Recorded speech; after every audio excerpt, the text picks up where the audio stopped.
800 million USTC is on everyone's mind right now. What is this going to do to the price of Terra Luna Classic?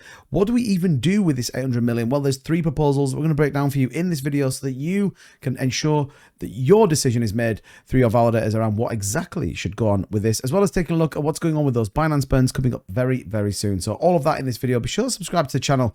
And with that being said, let's take a quick look at what's going on over on Terra Station. So you'll see once again, the proposals have exploded. We have 11,658, which we have talked about previously on the channel. We've got 11,660 and 11,663. So let's start right back at the very beginning. This is proposal 11,658, which was ultimately a community-funded 800 million USTC from on-chain to go to underwriting capacity of the Ozone protocol. Now, that project never really got going. It never kind of actively followed the proposal development plan, and fundamentally, these funds were never used. They are still sat there, and they are still not doing anything. This was a proposal initially brought forward by Duck One, and ultimately was about the Terra native insurance protocol from the TFI ecosystem. And obviously, with the collapse, nothing ever happened. The Ozone V1 launch demonstrated high demand for its underwriting capacity, with policyholders quickly utilizing the entire $10 million capacity primarily for smart contracts and the risk on the Anchor protocol. V2, however, was under development, promising innovative features, but never really came to fruition. It's evident that 1 billion UST has not been fully utilized as intended, and ultimately this is where the 800 million USTC comes from, and the original proposal was to return this to the Luna Classic wallet,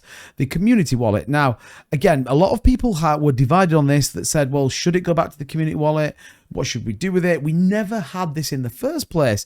And that's where proposal 11,660 comes, which is ultimately a view to burn 100% of the funds coming from 11,658. So not only is this an interesting proposal, it's almost a counter proposal that says, okay, we never had those 800 million. They were never factored into anything. They're obviously in the circulating supply. So why don't we just burn everything? Again, for me, this is an interesting proposal because it does generate hype. It does generate discussion. It will fundamentally drive the circulating supply down of USDC. Will it make much difference to the price? It's going to do a little bit. I don't think it's going to be this big, huge kind of catalyst to a massive price hike. However, ultimately what it says here, we neglected to use the Commonwealth platform to discuss the recommended 7 days due to the simplicity of the proposal and critical timing, but the proposal required a counter to 11,658, ultimately therefore burning that entire supply.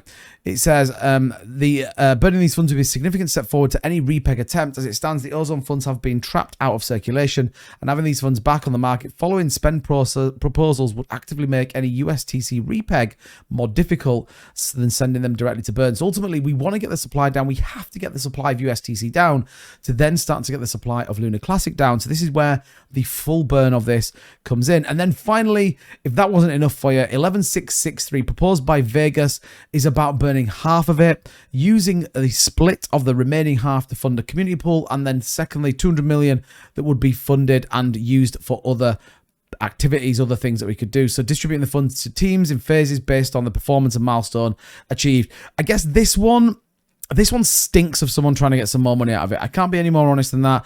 The fact that we are going to be prepared to split it, then split it again and give it out to the development teams probably just doesn't make any sense. We have, like I said, a significant amount of supply, or nearly 10 billion, 9.7 billion to be exact. So we don't need to be keeping this out of supply. We don't need to be keeping this in anyone's team or pockets.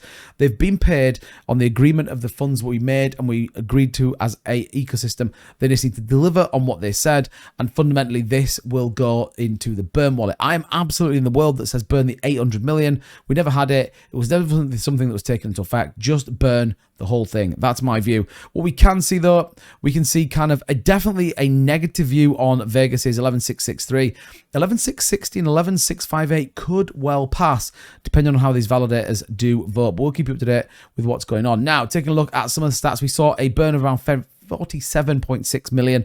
We are expecting the Binance burn now in less than 48 hours. We'll see what that comes in. I wouldn't expect masses given our volume being as low as it has been. But USTC supply we've talked about, and that staking continues 1.030, 15.6% as that continues to build. And again, taking a look at the community pool, we are still, like I said yesterday in my video, waiting these refunds from the L1 team and that Quant Algo team. We're expecting some refunds to come back into this. So we'll see how this pans out. Once again, though, we are still waiting, and it does feel like it is going off the radar are. So I'd like to see these come back in. Where are we in terms of price, however? 8025. We actually broke that down, got into the sevens, have bounced back though, which is a positive.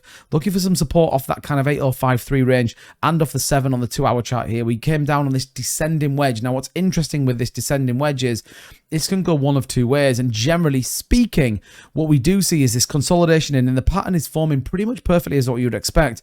The next thing would be a potential rise back up, maybe into the 8.2s, the 8.3s, and then a potential breakout. We could even see this explode up to the 8.5s, 8.6s, looking for this support off that 200 EMA.